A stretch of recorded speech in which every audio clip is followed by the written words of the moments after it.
Hello friends, welcome to மக்கள் சேவை சால். இன்றைக்கி நம்ம ஒரு முக்கியமான இன்ஃபர்மேஷன் பற்றி தான் பார்க்க போகிறோம். அதாவது தமிழகத்தில் வேலைவாய்ப்பு இன்மைக்கான ஒரு சர்டிஃபிகேட்டை எப்படி ஆன்லைன் மூலமாக அப்ளை பண்ணி வாங்குறது தான் இந்த வீடியோ பார்க்க போகிறோம். இந்த வீடியோ ஸ்கிப் பண்ணாமல் ஃபுல்லாக பாருங்கள். அது மட்டுமல்ல, இந்த வீடியோ நிறைய பேருக்கு ஷேர் பண்ணுங்கள்.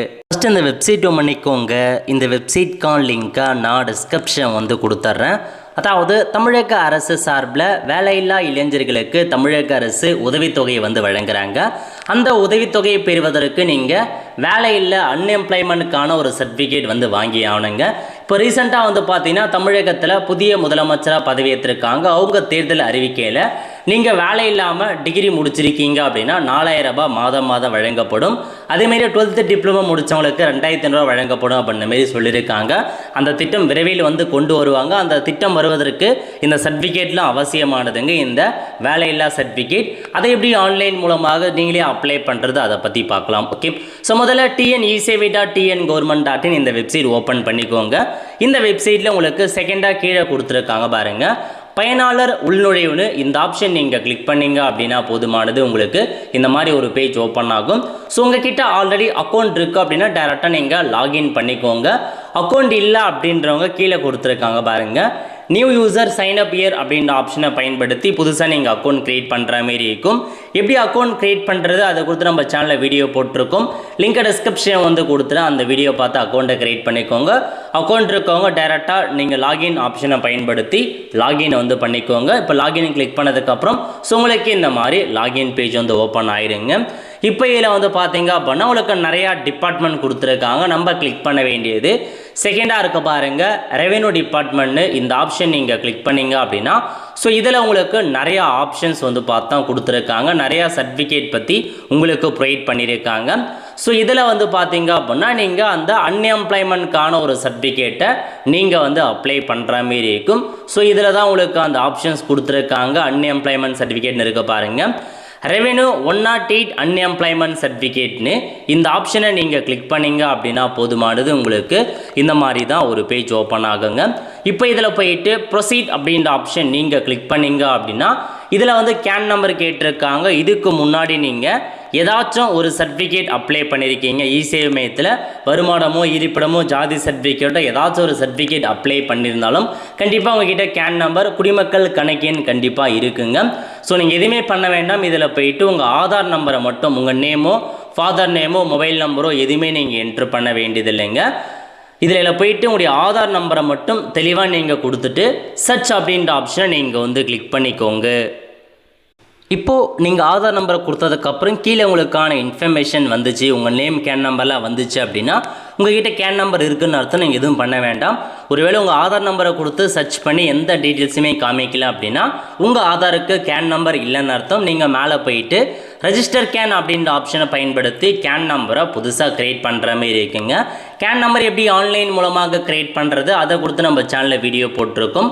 லிங்கை டிஸ்கிரிப்ஷன் கொடுத்துறேன். அந்த வீடியோ பார்த்து கேன் நம்பரை க்ரியேட் பண்ணிக்கோங்க. ஸோ இப்போ உங்களுக்குன்னு கேன் நம்பர் வந்துருச்சு. இந்த ஐக்கான் இருக்க பாருங்கள், இந்த செக் பாக்ஸை டிக் பண்ணிவிட்டு இதில் பார்த்தீங்க அப்படின்னா ஆதார் நம்பர் கேட்டிருக்காங்க. அகைன் உங்களுக்கான ஆதாருக்கான நம்பரை நீங்கள் என்ட்ரு பண்ணுற மாரி இருக்கும். நெக்ஸ்ட்டு டேட் ஆஃப் பர்த் கேட்டிருக்காங்க. இதில் போயிட்டு உங்கள் டேட் ஆஃப் பர்த் என்னவோ அதை நீங்கள் கரெக்டாக கொடுங்க. கேன் நம்பரில் உங்கள் டேட் ஆஃப் பர்த் எப்படி இருக்கோ சேம் அதேமாரி நீங்கள் கொடுக்குற மாரி இருக்கும். அதனால் எல்லாத்தையுமே தெளிவாக கொடுத்துக்கோங்க. நெக்ஸ்ட்டு பாருங்கள், மொபைல் நம்பர், உங்கள் கேன் நம்பரில் எந்த மொபைல் நம்பர் கொடுத்துருக்கீங்களோ அந்த மொபைல் நம்பருக்கு தாங்க ஓடிபி சென்ட் பண்ண சொல்லும். ஸோ உங்களுக்கு கேன் நம்பரில் ஏதாச்சும் கரெக்ஷன் பண்ணணும், அதாவது நீங்கள் உங்களுடைய பெயர் மாற்றணும், ஃபாதர் நேம் மாற்றணும், மதர் நேம் மாற்றணும், அந்த மாதிரி மொபைல் நம்பர் மாற்றணும், டேட் ஆஃப் பர்த் ஏதாச்சும் மாற்றணும் அப்படின்னா கீழே வாட்ஸ்அப் நம்பர் கொடுத்துருக்கோம். அதுக்கு நீங்கள் அனுப்புனீங்க அப்படின்னா லோ காஸ்ட்டில் நம்ம சேஞ்ச் பண்ணி கொடுக்குறோங்க. ஸோ பயன்படுத்திக்கோங்க. இப்போ பாருங்கள், இந்த ஜென்ரேட் ஓடிபி அப்படின்ற ஆப்ஷன் நீங்கள் கிளிக் பண்ணீங்க அப்படின்னா உங்கள் கேன் நம்பரில் பதிவாகியிருக்க மொபைல் நம்பருக்கு ஓடிபி சென்ட் ஆகுங்க. உங்களுக்கு வந்திருக்க ஓடிபியை அப்படியே பார்த்து டைப் பண்ணிட்டு கன்ஃபார்ம் ஓடி கிளிக் பண்ணிங்க அப்படின்னா ஓடிபி வெரிஃபை ஆகிடுச்சு. இப்போ நீங்கள் ப்ரொசீட் அப்படின்ற ஆப்ஷன் நீங்கள் கிளிக் பண்ணிங்க அப்படின்னா போதுமானது. உங்களுக்கு டேரெக்டாக அப்ளை பண்ணுற ஒரு பேஜ் ஓப்பன் ஆகிடுச்சு. கொஞ்சம் லோட் ஆகும், வெயிட் பண்ணுங்கள். ஸோ ஒரு 10 செகண்ட் டைம் எடுத்துக்கும். ஓகே, இப்போ இதில் பாருங்கள், உங்களுடைய அப்ளிகேஷன் டீட்டெயிலாக இருக்கட்டும், அட்ரஸாக இருக்கட்டும், எல்லாமே ஆட்டோமேட்டிக்காக குடிமக்கள் கணக்கு எண் கேன் நம்பர்லேருந்து ஆட்டோமேட்டிக்காக எடுத்துக்கிச்சிங்க. நீங்கள் என்ன பண்ண வேண்டியது அப்படின்னா இதில் உடைய எஜுகேஷன் டீட்டெயில்ஸ் பற்றி கேட்டிருக்காங்க பாருங்கள். ஹாவ் கம்ப்ளீட்டட் யுவர் கிராஜுவேஷனா அப்படின்னு கேட்டிருக்காங்க.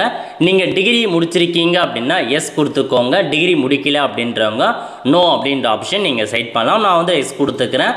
நெக்ஸ்ட்டு ஸ்கூல் காலேஜ் நேம் கேட்டிருக்காங்க. கடைசியாக நீங்கள் எங்கே முடிச்சிங்க, கடைசியாக நீங்கள் ஸ்கூல் படிச்சிங்க அப்படின்னா அந்த ஸ்கூல் நேம் கொடுத்துக்கோங்க. கடைசியாக நீங்கள் என்ன காலேஜ் முடிச்சிங்களோ அந்த காலேஜோட ஃபுல் நேம் என்னவோ அதை நீங்கள் கொடுத்துக்கோங்க. நான் வந்து ஷார்ட்டாக டைப் பண்ணிக்கிறேன். ஸோ நீங்கள் வந்து ஃபுல் நேம் எதுவோ அது அந்த காலேஜ் நேமோ அல்லது ஸ்கூல் நேமோ நீங்கள் வந்து பார்த்தீங்கன்னா கொடுத்துக்கோங்க. ஸோ அதுக்கப்புறம் என்ன கேட்டிருக்காங்க அப்படின்னா உங்களுக்கு ஃபர்தர் இன்ஃபர்மேஷன், அதாவது ஸோ இயர் ஆஃப் கம்ப்ளீஷன் நீங்கள் வந்து எப்போ முடிச்சிங்க. ஸோ கடைசியாக ஏதோ முடிச்சிருப்பீங்க, டிகிரியோ நீங்கள் 12th 10th ஏதோ முடிச்சிருக்கீங்க, அது எப்போ முடிச்சிங்க கடைசி அப்படின்னு கேட்டிருக்காங்க. எந்த இயரில் முடிச்சிங்க அப்படின்ற மாதிரி கேட்டிருக்காங்க. அந்த இயரை நீங்கள் வந்து செலெக்ஷன் பண்ணுற மாதிரி இருக்குங்க. ஸோ தெளிவாக கொடுத்துக்கோங்க. நெக்ஸ்ட் உங்களுடைய ஹையஸ்ட் கல்வி தகுதி என்ன அப்படின்னு கேட்டிருக்காங்க. ஸோ நீங்கள் என்ன முடிச்சிருக்கீங்க, அதாவது 12th யூஜி முடிச்சிருக்கீங்களா, பிஜியா, எம்ஃபில்லா, பிஹெச்டியா, டிப்ளமோவா, கிராஜுவேட்டா அந்த மாதிரி கேட்டிருக்காங்க. ஸோ நீங்கள் என்ன முடிச்சிருக்கீங்களோ அதை ஹையஸ்ட் கல்வி தகுதியை நீங்கள் கொடுத்துட்டு ஸோ எந்த யூனிவர்சிட்டியில் படிச்சிங்க அப்படின்னு கேட்டிருக்காங்க. ஸோ யூனிவர்சிட்டி நேம் எதுவோ அதை நீங்கள் வந்து பார்த்தீங்க அப்படின்னா ஃபுல்லாக கொடுத்துக்கோங்க. இந்த மாதிரி தான் நீங்கள் வந்து ஃபில் பண்ணுற மாதிரி இருக்கும். ஸோ கடைசியாக என்ன முடிச்சிங்களோ அதை வந்து ஃபில் பண்ணால் போதுமானது. நெக்ஸ்ட்டு அதர் டீட்டெயில்ஸில் அன்எம்ப்ளாய்மெண்ட் ஃப்ரம் டேட், அதாவது நீங்கள் எதிலிருந்து அன்எம்ப்ளாய்மெண்ட்டாக இருக்கீங்க, எந்த தேதியிலேருந்து வேலை இல்லாமல் இருக்கீங்க அப்படின்னு கேட்டிருக்காங்க. ஸோ நீங்கள் எப்போ வேலை இல்லாமல் இருக்கீங்க, எந்த இயர் எந்த மந்த் அப்படின்ட்டு தோராயமாக நீங்கள் கொடுத்துக்கலாம். எக்ஸாக்டாக இருக்கணும் அப்படின்ற அவசியம் கிடையாதுங்க. அதனால் தோராயமாக எப்போலேருந்து இருக்கீங்க அப்படின்ற மாதிரி நீங்கள் இதில் வந்து மென்ஷன் பண்ணுங்கள். அன்எம்ப்ளாய்மெண்ட் டு டேட், ஸோ இப்போ வரைக்கும் இருக்கீங்க, அதாவது எந்த இயர்லேருந்து எந்த இயர் வரைக்கும் இருக்கிறீங்க அப்படின்னு கேட்டிருக்காங்க. நான் இப்போ வரைக்கும் ஸோ இந்த டூ டேட் வரைக்கும் நான் மென்ஷன் பண்ணிக்கிறேன், இன்னைய தேதி வரைக்கும் நீங்களும் அதேமாரியே கொடுத்துக்கோங்க.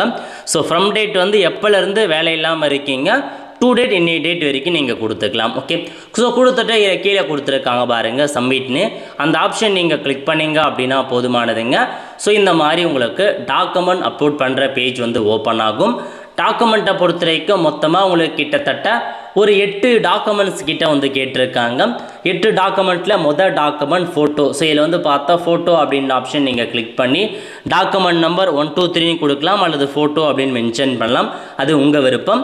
இப்போ நீங்கள் ஆட் அப்படின்ற ஆப்ஷனை பயன்படுத்தி ஃபோட்டோ மட்டும் 50 KBக்குள்ளே இருக்க மாதிரி ரீசைஸ் பண்ணிக்கோங்க. ரீசைஸ் பண்ணிவிட்டு ஆடு கொடுத்து ஃபோல்டர்லேருந்து ஃபோட்டோவை அப்லோட் பண்ணிட்டு பக்கத்தில் அப்லோட்னு காமிக்கும், அந்த அப்லோட் ஆப்ஷனை கிளிக் பண்ணால் மட்டும்தான் உங்களுக்கு ஃபோட்டோ அப்லோட் ஆகி இந்த இடத்துல ஒரு ஃபைல் ஃபோட்டோ அப்படின்னு அப்லோட் ஆகிடுங்க. அதுக்கப்புறம் என்ன கேட்டிருக்காங்க அப்படின்னா எனி அட்ரஸ் ப்ரூஃப் வந்து கேட்டிருக்காங்க. இந்த எனி அட்ரஸ் ப்ரூஃப் அப்படின்ற ஒரு பேஜில் நீங்கள் என்ன டாக்குமெண்ட்ஸ்லாம் அப்லோட் பண்ணலாம் அப்படின்னா உங்களுடைய ஆதார் கார்டு அப்லோட் பண்ணுங்க. டாக்குமெண்ட் நம்பர் 2 அல்லது ரேஷன் கார்டு அல்லது ஆதார் கார்டு மென்ஷன் பண்ணிட்டு ஆடு கொடுத்து அதுக்கான டாக்குமெண்ட்டை அப்லோட் பண்ணிக்கோங்க. திரும்ப எனி அட்ரஸ் ப்ரூஃபை கிளிக் பண்ணிவிட்டு 3வது டாக்குமெண்ட்டாக நீங்கள் ரேஷன் கார்டு அப்லோட் பண்ணுங்கள். ஸோ கண்டிப்பாக ரேஷன் கார்டு ஆதார் கார்டு 2 டாக்குமெண்ட்டுமே நீங்கள் அப்லோட் பண்ணியே ஆகணும். அதனால் இந்த எனி அட்ரஸ் ப்ரூஃபை 2 தடவை கிளிக் பண்ணி உங்கள் டாக்குமெண்ட்ஸை அப்லோட் பண்ண பாருங்கள். 3வதாக என்ன கேட்டிருக்காங்க அப்படின்னா எஜுகேஷன் குவாலிஃபிகேஷனுக்கான ப்ரூஃப் கேட்டிருக்காங்க. கடைசியாக நீங்கள் என்ன முடிச்சிருக்கீங்களோ அதோட மார்க் ஷீட்டாக இருக்கட்டும், 12th முடிச்சிருக்கீங்க அப்படின்னா மார்க் ஷீட் வைங்க, டிகிரி முடிச்சிருக்கீங்க அப்படின்னா அதோடைய ப்ரொஃபஷனல் காப்பியாக இருக்கட்டும், கன்சல்டேட் மார்க் ஷீட்டாக இருக்கட்டும், ஏதாச்சும் ஒரு டாக்குமெண்ட்டை நீங்கள் வச்சுக்கலாங்க. அதுக்கப்புறம் டிசி கேட்டிருக்காங்க. கடைசியாக நீங்கள் என்ன முடிச்சிங்களோ அதுக்கான டிசி பற்றி கேட்டிருக்காங்க. அந்த டிசியை கம்பல்சரி நீங்கள் அப்லோட் பண்ணியே ஆகணுங்க. அதாவது இந்த சர்டிஃபிகேட்டை பொறுத்த வரைக்கும் படிச்சுட்டு இருக்கீங்க அப்படின்னா அப்ளை பண்ண முடியாது. ஸோ ஃபுல்லாக கம்ப்ளீட்டாக படித்து முடித்தவங்க மட்டும்தான் அப்ளை பண்ண முடியுங்க. ஏன்னா டிசி கேட்குறாங்க, அதனால் படித்து முடிச்சுட்டு இருக்கணும். அது இல்லாமல் நீங்கள் எந்த ஒரு வேலையையுமே வந்து பண்ணக்கூடாது. அதாவது கவர்மெண்ட் ஜாபோ ப்ரைவேட் ஜாபோ சுயமாக தொழில் செய்யவோ எதுவுமே கூடாது, சும்மாவே இருக்கணும். அப்படி இருந்தால் மட்டும்தான் இந்த சர்டிஃபிகேட் வாங்க முடியுங்க. ஸோ டிசி அப்படின்ற ஆப்ஷன் நீங்கள் கிளிக் பண்ணி டிசி கொடுத்துட்டு ஃபேமிலியோட இன்கம் சர்டிஃபிகேட் கேட்டிருக்காங்க. கண்டிப்பாக வந்து வருமான சர்டிஃபிகேட் அட்டாச் பண்ணியே ஆகணுங்க. ஸோ டாக்குமெண்ட் நம்பரை கொடுத்துட்டு ஆடை கிளிக் பண்ணி வருமான சர்டிஃபிகேட் அட்டாச் பண்ணிக்கோங்க. இந்த ஒரு சர்டிஃபிகேட் அப்ளை பண்ணுறதுக்கான இன்கம் லிமிட் 72,000 ரூபாய் சொல்லியிருக்காங்க. குடும்ப ஆண்டு வருமானம் 72,000 ரூபாய்க்குள்ளே இருக்கணுங்க. அதையும் நீங்கள் நோட் பண்ணிக்கோங்க, அதுக்குள்ளே இன்கம் வாங்க பாருங்கள். நெக்ஸ்ட் என்ன கேட்டிருக்காங்க அப்படின்னா செல்ஃப் டிக்ளரேஷன் ஆஃப் அப்ளிகேன், அதாவது நீங்கள் வந்து சைன் பண்ணுற மாதிரி இருக்கும். அது எங்கே இருக்கும் அப்படின்னா டவுன்லோட் செல்ஃப் டிக்ளரேஷன் ஃபார்ம்னு இருக்குது பாருங்கள், அந்த ஆப்ஷன் நீங்கள் கிளிக் பண்ணிங்க அப்படின்னா உங்களுக்கு ஒரு செல்ஃப் டிக்ளரேஷன் ஃபார்ம் இந்த மாதிரி ஓப்பன் ஆகுங்க. இதில் வந்து கீழே கொடுத்துருக்காங்க பாருங்கள், சிக்னேச்சர் ஆஃப் அப்ளிகேண்ட் மேலே போயிட்டு உங்கள் சைன் பண்ணி இந்த டாக்குமெண்ட்டை நீங்கள் அப்லோட் பண்ணியே ஆகணும். ஸோ செல்ஃப் வெரிஃபிகேஷனில் போயிட்டு நீங்கள் அப்லோட் பண்ணுற மாரி இருக்கும். அதுக்கப்புறம் எம்ப்ளாய்மெண்ட் கார்டு கேட்டிருக்காங்க. நிறைய இடங்களில் எம்ப்ளாய்மெண்ட், அதாவது வேலைவாய்ப்பு அலுவலகத்தில் பதிவு பண்ண கார்டு கேட்குறாங்க, ஒரு சில ஆஃபீஸர் கேட்குறதில்ல. ஸோ எம்ப்ளாய்மெண்ட் கார்டு இருக்குது அப்படின்னா அதையும் அப்லோட் பண்ணிக்கோங்க. இந்த ஒரு 7 டாக்குமெண்ட் கண்டிப்பாக நீங்கள் அப்லோட் பண்ணி ஆகணும். ஸோ எல்லா டாக்குமெண்ட்ஸுமே தெளிவாக அப்லோடு வந்து பண்ணிக்கோங்க. நீங்கள் எல்லா டாக்குமெண்ட்ஸும் அப்லோட் பண்ணி முடிச்சதுக்கப்புறம் தான் மேக் பேமெண்ட் அப்படின்ற ஆப்ஷன் காமிக்கும். ஸோ மேக் பேமெண்ட் அப்படின்ற ஆப்ஷன் நீங்கள் பயன்படுத்தி டேரெக்டாக நீங்கள் பேமெண்ட் பண்ணுற மாரி இருக்குங்க. கரெக்டாக 60 ரூபா நீங்கள் பேமெண்ட் பண்ணணும். இந்த ஒரு ஐ அக்ரி டேர்ம்ஸ் அண்ட் கண்டிஷனை கிளிக் பண்ணிட்டு மேக் பேமெண்ட் கிளிக் பண்ணிங்க அப்படின்னா பேமெண்ட் பண்ணுற பேஜ் ஓப்பன் ஆகும். ஏதாச்சும் ஒரு பேமெண்ட் மெத்தடை பயன்படுத்தி பேமெண்ட் வந்து பண்ணிட்டீங்க அப்படின்னாவே போதுமானது. ஸோ உங்களுக்கு இந்த மாதிரி வந்து பார்த்தீங்கன்னா அப்படின்னா ரிசிப்ட் வந்துடுங்க. பேமெண்ட் பண்ணதுக்கப்புறம் பிரிண்ட் ரிசிப்ட் கொடுத்தீங்க அப்படின்னா இந்த மாதிரி ஒப்புகை சீட்டு வந்துடும். இல்லை உங்களுக்கு டிஎன் அப்படின்ற நம்பர் ஸ்டார்ட் ஆகுது பாருங்கள், இந்த நம்பரை வச்சு உங்களுக்கான ஸ்டேட்டஸை நீங்கள் தெரிஞ்சுக்கலாம். விஓஓ, ஆர்ஐ, டெப்டி தாசார்ட்லாம் போயிட்டு தாங்க உங்களுக்கான அப்ளிகேஷன் ஃபார்ம் வரும். அதனால் அந்த ரெஃபரன்ஸ் நம்பர் மெசேஜுக்கும் வரும். ஸோ ஸ்டேட்டஸ் எல்லாமே நீங்கள் தெரிஞ்சுக்கலாங்க, யார்கிட்ட இருக்குது எல்லாமே நீங்கள் சுலபமாக தெரிஞ்சுக்கலாம். அதுக்கப்புறம் எல்லாருமே அப்ரூவல் பண்ணதுக்கப்புறம் உங்களுக்கான சர்டிஃபிகேட்டையும் நீங்கள் டவுன்லோட் பண்ணிக்கலாங்க. அதுக்கான ஆப்ஷன்ஸும் கொடுத்துருக்காங்க. இந்த மாதிரி எல்லாருமே அப்ரூவல் பண்ணதுக்கப்புறம் டவுன்லோட் சர்டிஃபிகேட்டை கிளிக் பண்ணி உங்களுக்கான சர்டிஃபிகேட் இந்த மாதிரி டவுன்லோட் பண்ணிக்கலாம். ஸோ வேலையின்மைக்கான சர்டிஃபிகேட் இதுதாங்க. இதில் என்ன கொடுத்துருப்பாங்க அப்படின்னா, இவர் வந்து பாருங்கள், மத்திய மாநில அரசு தனியார் துறையில் பணியாற்றவில்லை என்றும் சுய வேலைவாய்ப்பில் ஈடுபடவில்லை என்றும் இதிலிருந்து இது வரைக்கும் வேலை இல்லாமல் இருந்து வருகிறா அப்படின்ற மாதிரி ஒரு சர்டிஃபிகேட் கொடுக்குறாங்க. இதை வச்சு நீங்கள் எதுக்காச்சும் வந்து பார்த்தா பயன்படுத்திக்கலாம், மறுசலுகை போன்ற இதுக்கெல்லாம் பயன்படுத்துகிற மாரி இருக்கும்.